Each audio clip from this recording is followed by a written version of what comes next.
মহান আল্লাহ তাআলা আয়াতের মধ্যে বলেছেন, ইচ্ছাকৃতভাবে যদি কোনো মানুষ কোনো ইমানদারকে খুন করে, হত্যা করে, তাহলে ফাজাযাউহু জাহান্নাম, তার প্রায়শ্চিত্ত হচ্ছে জাহান্নাম।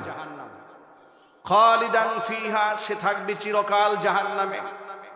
ওয়া গাদিবাল্লাহু ওয়া লাআনাহু, ওই খুনির উপরে আমি আল্লাহ পাকের প্রচন্ড ক্রোধ।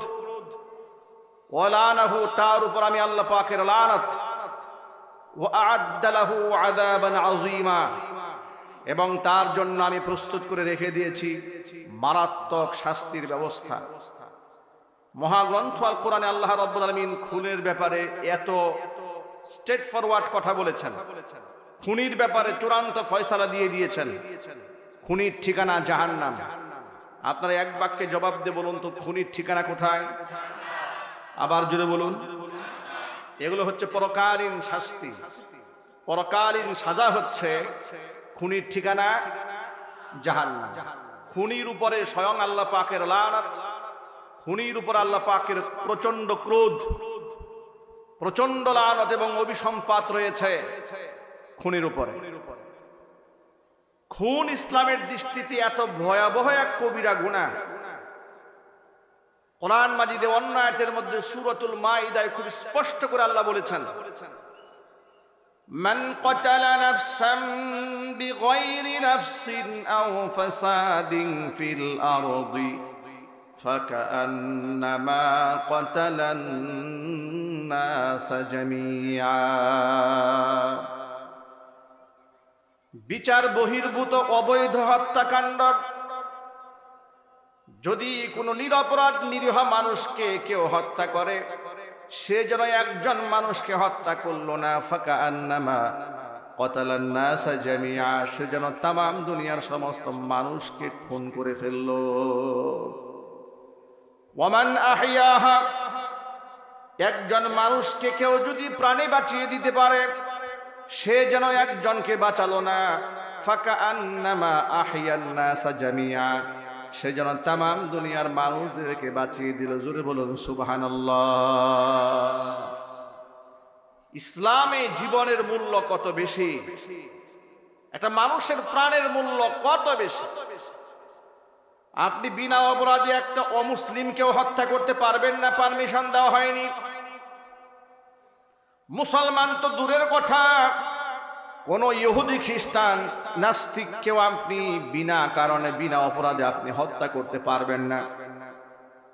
কোরআন মাজিদ আল্লাহ রাব্বুল আলামিন চূড়ান্তভাবে মানুষ হত্যা করার মতো গুনাহকে হারাম করে দিয়েছেন। আপনি মানুষ হত্যা করবেন তো দূরের কথা, মানুষ তো আশরাফুল মাখলুকাত। মানুষের সম্মান, মানুষের মর্যাদা এত বেশি, শুধু মানুষ হওয়ার কারণে তারা আল্লাহ পাক একটা সম্মান দিয়েছেন। সে নামাজি না বেনামাজি, ইহুদি না খ্রিস্টান, এসে সেটা দেখে নয়, শুধু মানুষ সেই হিসেবে আল্লাহ পাক তার একটা মর্যাদা দিয়েছেন। কোরআন বলে, ওয়ালাকাদ কাররামনা বানি আদম ওয়া হামালনাহুম ফিল বাররি ওয়াল বাহর ওয়া রাযাকনাহুম মিনাত তাইয়্যিবাতি ওয়া ফাদ্দালনাহুম আলা কাসীরিম মিম্মান খালাকনা তাফদীলা। আল্লাহ পাকের ভাষায় আল্লাহ বলছেন সূরা বানী ইসরাঈলে, ওয়ালাকাদ কাররামনা বানি আদম, আদম সন্তানকে আমি সম্মান দিয়েছি। ওয়ালাকাদ কাররামনা বানি আদম, আদম সন্তানকে আমি আল্লাহ সম্মান দিয়েছি। ওয়া হামালনাহুম ফিল বাররি ওয়াল বাহরি, এদেরকে জলে স্থলে আমি আল্লাহ তাআলা পরিভ্রমণ করিয়েছি। ওয়া রাযাকনাহুম মিনাত তাইয়্যিবাত, তামাম দুনিয়ার মধ্যে একমাত্র আদম সন্তানকে আমি উত্তম রিজিক উপহার দিয়েছি। হালাল রিজিক, উত্তম খাবার। এটা কোনটা বৈধ, কোনটা অবৈধ, কোনটা জায়েজ, কোনটা না জায়েজ, এভাবে বাছাই করে করে একেবারে বিশুদ্ধ অথেন্টিক খাবারগুলো আল্লাহ তাআলা একমাত্র আদম সন্তানের জন্য বৈধ করেছেন। বাকি যে সমস্ত পণ্য নাপাক, যার মধ্যে শারারাত আছে, খাবাসাত আছে, যার মধ্যে মানব দেহের অপকার রয়েছে, এই সব কিছুকে মহান আল্লাহ তাআলা ওয়া হাররামা আলাইকুমুল খাবাইস, মহান আল্লাহ তাআলা প্রত্যেক প্রত্যেকটা খাবিস মানুষের দেহের জন্য অনিষ্টতা আনে, এমন সকল কিছুকে আল্লাহ পাক হারাম করে মানব দেহের জন্য উত্তম পবিত্র রিজকের ফয়সালা মহান আল্লাহ পাক করে দিয়েছেন। জোরে বলেন সুবহানাল্লাহ। মৃত প্রাণী এর গোশত খাওয়া আল্লাহ তাআলা হারাম করেছেন, শূকরের গোশত খাওয়া হারাম করে দিলেন, হিংস্র জানোয়ারের গোশত আল্লাহ পাক খাওয়া হারাম করেছেন, হিংস্র প্রাণীর গোশত খাওয়া আল্লাহ হারাম করেছেন। এবার তামাম দুনিয়ার সমস্ত বড় বড় বিজ্ঞানীরা গবেষণা করে দেখেছে আল্লাহ পাক কেন শূকরকে হারাম করলেন। কারণ শূকরের গোশতের মধ্যে এক ধরনের কীট থাকে, ভাইরাস থাকে। মানুষ যদি শূকরের মাংস ভক্ষণ করে অসংখ্য লোকেরা মরণ ভেদি রোগে আক্রান্ত হয়। পৃথিবীর বিজ্ঞানীরা বলেছেন, মহান আল্লাহ তাআলা এমন বিজ্ঞান সম্মত সিদ্ধান্ত ১৫০০ বছর আগে কোরআন নাজিল করে মুসলমানদেরকে উপহার দিয়েছেন। জোরে বলেন সুবহানাল্লাহ। কোরআনের বিধিবিধানগুলো শুধু মুসলমানদের জন্য না, গোটা জগৎবাসীর জন্য। বিশ্বাস নিয়ে কেউ যদি আমল করে দুনিয়া আখিরাত ধন্য হয়, বিশ্বাস ছাড়াও যদি অন্ততপক্ষে দিক নির্দেশনা হিসেবে মানে, অন্ততপক্ষে দুনিয়ার মধ্যে সে শান্তি পাবে। জোরে বলেন সুবহানাল্লাহ। দেখুন, ইসলামে কোনো খারাপ জিনিস, দেহের জন্য যা অপকার আছে, ক্ষতি আছে, এটাকে এলাও করা হয় না। মাদক ইসলামে হালাল না হারাম? একটু জোরে আওয়াজে বলেন। জুয়া ইসলামে হালাল না হারাম? ব্যভিচার ইসলামে হালাল না হারাম? জেনা ব্যভিচার হালাল না হারাম? সুদ হালাল না হারাম? ঘুষ হালাল না হারাম? সন্ত্রাসী কর্মকাণ্ড হালাল না হারাম? দেখেছেন, মানে সামাজিক অন্যায় বিশৃঙ্খল বলতে যা কাজ আছে সমস্ত কাজ ইসলাম নিষিদ্ধ করেছে। দৈহিকভাবে আত্মিকভাবে আপনি ক্ষতিগ্রস্ত হবেন এমন সকল পণ্য আল্লাহ তাআলা আপনার জন্য হারাম করে দিয়েছেন। সুবহানাল্লাহ পড়েন। আর এই জন্য সুন্দর একটা গাইডলাইন আল্লাহ উপহার দিয়েছেন কোরআন দিয়ে, রাসূলের সুন্নাহ দিয়ে। বর্তমান বিজ্ঞান বলেছে যে লাউ দেহের জন্য, বিশেষ করে পাকস্থলীর জন্য খুবই উপকারী।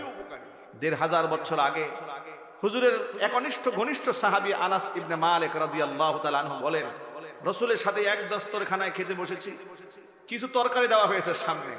আমি লক্ষ্য করলাম আল্লাহর নবী তরকারিগুলো বাছাই করে করে বিশেষ করে লাউগুলো বেশি খাচ্ছেন। আমি সেদিন বুঝতে পারলাম লাউ রাসূলের কাছে খুব প্রিয় খাবার। আল্লাহর কসম করে বলছি, সাহাবী আনাস ইবনে মালিক বলেন, এরপর থেকে সারা জীবন লাউয়ের চেয়ে শ্রেষ্ঠ সবজি আমার কাছে আর একটাও ছিল না। আরো যদি বলেন সুবহানাল্লাহ। এবার চিকিৎসা বিজ্ঞানীরা কি বলে, যে আপনার পেটের মধ্যে রোগ আছে, আপনার আমাশা হচ্ছে, কলেরা হচ্ছে, ডায়রিয়া হচ্ছে, আপনি লাউ খান। লাউ পেটের জন্য সবচেয়ে উপকারী খাদ্য। সুবহানাল্লাহ বলেন। আমার বন্ধুগণ, এইভাবে মহান আল্লাহ রাব্বুল আলামিন সমস্ত উপকারী দেহের জন্য যা আছে সব আল্লাহ পাক বৈধ করেছেন। দেহের জন্য ক্ষতিকর সব আল্লাহ হারাম করেছেন। শূকরের মাংস হারাম, অনুরূপভাবে মদ আল্লাহ তাআলা হারাম করলেন। ইয়াবা, গাঁজা, আফিম, হেরোইন সব ধরনের মদ আল্লাহ পাক হারাম করে দিয়েছেন। আবার সামাজিক বিশৃঙ্খলা সৃষ্টি হয় এমন সব আল্লাহ পাক নিষিদ্ধ করে দিয়েছেন। যেমন আপনি দুজনে মিলে ব্যবসা করতে গেলেন, আপনার একটু জ্ঞান বুদ্ধি বেশি, আপনার সাথে যিনি ব্যবসার মধ্যে সম্পৃক্ত হয়েছেন, যিনি আপনার শেয়ার হোল্ডার হয়েছেন, তার একটু জ্ঞান বুদ্ধি কম। এখন আপনার ওই যে একদিন গল্পে পড়েছিলাম, এক লোক নাকি বলেছে যে আমার প্রচন্ড টাকা ছিল, অনেক টাকা পয়সা ছিল, আর আমার বন্ধুর ছিল অভিজ্ঞতা। দুইজনে মিলে 5 বছর একসাথে ব্যবসা করার পরে আমার বন্ধুর হয়েছে টাকা, আমার হয়েছে অভিজ্ঞতা। মানে ওনার অভিজ্ঞতা হয়েছে, বন্ধু সব টাকা মেরে দিয়েছে। এই যে একে অপরের সাথে খিয়ানত করা, বিশ্বাসঘাতকতা করা, এই যে কম্পিটিশন এই সমাজের মধ্যে আছে না নাই? আরো জোরে বলেন।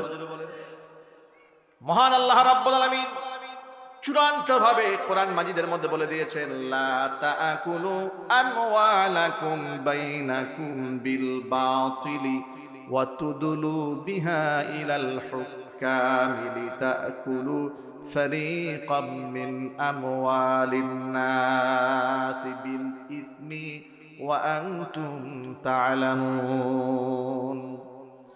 জেনে শুনে তোমরা একে অপরের সম্পদকে আত্মসাৎ করবে, আবার অবৈধ দখলদারিত্ব করার জন্য এটা মামলা করে নিজের পক্ষে রায় আনার জন্য চেষ্টা করবে। এই কাজটা কখনো করো না, এটা হারাম। আপনার পেশি শক্তি আছে, ধরেন আপনার রাজনৈতিক শক্তি আছে, এলাকার মধ্যে প্রভাব প্রতিপত্তিশীল আপনার কবজায় আছে, এই শক্তি কাজে লাগিয়ে আপনি দেখলেন যে কিছু দরিদ্র মানুষ এলাকার মধ্যে আছে, জমি জমা ওদের নামে কিন্তু পেশি শক্তি নাই, আপনি বিরাট একটা বাউন্ডারি দিয়ে জায়গাটা দখল নিয়েছেন। এরপরে সে যেন জমিতে আসতে না পারে, উল্টা জমিওয়ালার বিরুদ্ধে একটা মামলা দিয়ে দিয়েছে। এরকম পলিসি অবলম্বন করার জন্য ভূমি খেকু সন্ত্রাসী দেশে আছে না নাই? আরো জোর আওয়াজে বলুন, আছে না নাই? এগুলা করে লাভটা কি ভাইয়েরা আমার? আপনি যে পেশি শক্তি খাটিয়ে অন্যের সম্পদ বাউন্ডারি দিয়ে দখল করেছেন, কিংবা অন্যের মাল আপনি দখল করে নিয়েছেন পেশি শক্তি খাটিয়ে, ক্ষমতার মসনদ দেখিয়ে এগুলো আপনি দখল করলেন, দুনিয়ার এই ছোট্ট জীবনে আপনি পার পেয়ে গেলেও বিচার দিবসে কিন্তু পার পাওয়া যাবে না। দুনিয়ার আদালতে আপনার নামে টাকা পয়সা দিয়ে আপনার পক্ষে আপনি রায় আনতে পারবেন, কিন্তু আল্লাহর আদালতে ঘুষ দেওয়ার কোনো রাস্তা নাই। আছে নাকি? বিচার দিবসের